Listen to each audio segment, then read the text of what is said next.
Hi, welcome to yet another narrated PowerPoint. This one deals with Wheeler, Becker, Glover. I can never remember that last person's name. Volume 2, and this is Chapter 3. So this is the chapter about selling consumption, and this is the one where you get to look at some pictures of department stores and look at some advertisements and maybe think about your own role as a consumer and how you make your decisions about where you shop and what products you buy. So the textbook deals very briefly with what is a pretty standard grouping of ideas that historians always talk about when they get to the late 19th century. So this is now after Reconstruction is over in 1877, although these things are going on at the same time approximately, but I always refer to these as the big three. So you'll see several slides dealing with one aspect or another of the big three. So just so you can look at this picture for just a second, I don't try to interject my own history too much into these lectures, but this is a picture of the Whiten Machine Works in Whitensville, Massachusetts. This is several miles west of Boston, or maybe southwest of Boston. This is the factory that my grandfather worked in for most of his life, most of his adult life. And my father grew up then in the Whiten company town, the Whitensville, Massachusetts. So Whitensville was a company town. Many of the houses had actually been built by the people who owned Whiten Machine Works, and indeed my grandfather and his family then rented the house they lived in from the people that they worked for. So the first part of the big three is the topic of industrialization. This gets brief coverage in your textbook on page 62. One of the things that your textbook notes, and that I've tried to highlight with the next slide as well, which shows you a map of the railroad developments in the late 19th century, are that railroads are really key to the emergence of national industries. So railroads are really important in bringing raw materials into the city to be processed, but then they're also important in providing transportation for the manufactured products to markets, and it also allows for corporations to be in communication with different elements across the nation. Industrialization also quickly leads to the domination of a few. So this leads to the emergence of what sometimes get called the captains of industry. And your textbook highlights names like Armour, Westinghouse. Pillsbury is more of a local name for us because, of course, Minneapolis is founded on the prosperity of the flour industry, and Pillsbury was a big part of that industry. And then we've got Rockefeller as well as Carnegie. So here's the map of the railroad development. You can see that a lot of the railroads that were built between 1870 and 1890 are actually built in the West, and this kind of goes to a point that I will make later on, which is it's really unfortunate that your textbook doesn't cover Western development, but it's those Western railroads after the Civil War that really helped to cause the emergence of places like Chicago as well as Minneapolis and St. Paul, to say nothing of Detroit and the further growth of cities like New York. So the second aspect of the big three is urbanization, and for this slide I wanted to show you a picture of what Minneapolis, Minnesota looked like circa 1900. So some of these buildings are still there and many of them are gone, but you also get to see a little bit of the air pollution associated with urbanization at the end of the 19th and beginning of the early 20th century. So urbanization is also going to benefit from transportation improvements as well as the rise in factories.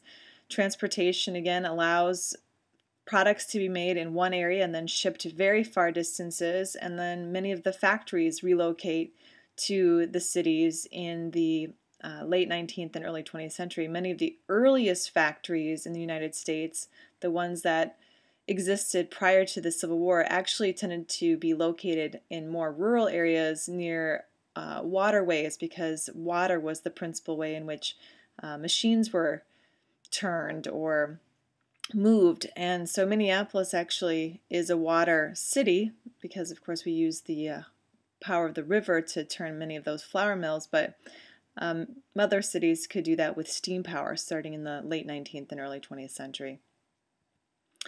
The textbook gives you lots of statistics about the growth of cities in the late 19th century. You can look at those yourself. But one statistic I always like to point out is that this growth continues through the late 19th as well as the early 20th century. And the 1920 census really documents how by 1920, more people are actually reporting as living in cities than in rural areas for the first time in American history. So by 1920 is when the process of urbanization becomes the dominant experience of Americans. The third part of the big three is the immigration factor. So I've shown you a pretty traditional picture of immigrants arriving at Ellis Island in 1892. And one of the things that you should note is that part of the growth of cities was actually due to migration, people who were moving from country areas to the cities. But then the other half of the growth of cities is due to foreign immigrants. I just want to say one additional thing about the rural to urban migration. Part of this rural to urban migration is coming from African Americans. African Americans are not just responding to the problems of the 1890s by staying in the South. So one of the solutions that isn't posed by the 5 or 6 people that you looked at in the last chapter is to move to urban areas. And this is exactly what some African Americans did. So these African Americans who moved to cities like New York or Chicago in the late 19th century, they are going to become the basis of the black middle class by the 1910s, 1920s. And so that's a pretty significant part of the story. The other significant, though, story of urbanization is that many of the immigrants who are pouring into America's cities in the late 19th century are what are referred to as the new immigrants. These are people coming primarily from Southern and Eastern Europe, and so that means Italy, we've got Hungarians, we've got Eastern European Jews, Turks, Armenians, Poles, Russians, Slavic peoples.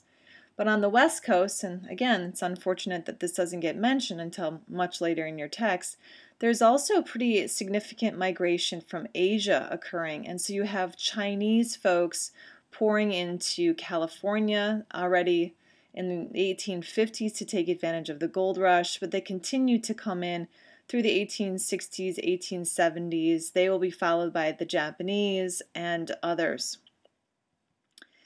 One of the issues, if you want to call it that, with these new immigrants was that they appeared as though they would be more difficult to assimilate. There's a big push in the late 19th century toward Americanization, and this is true not only of immigrants, but it's also true with regard to our Native American policy. And so the fact that these folks who were coming into the country they appeared to be darker skinned.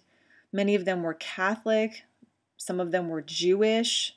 We had Muslims coming in from the Ottoman Empire.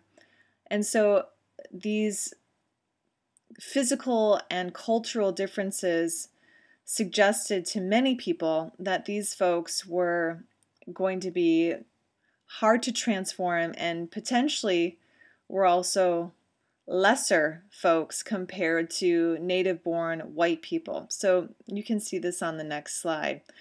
One of the people who believed that the new immigrants were not great additions to the country was Woodrow Wilson, a future president. In his History of the American People in 1902, he said, quote, "The immigrant newcomers of recent years are the men of the lowest class from the south of Italy and men of the meaner sort out of Hungary and Poland, men out of the ranks where there was neither skill nor energy nor any initiative or quick intelligence." Sorry to report that.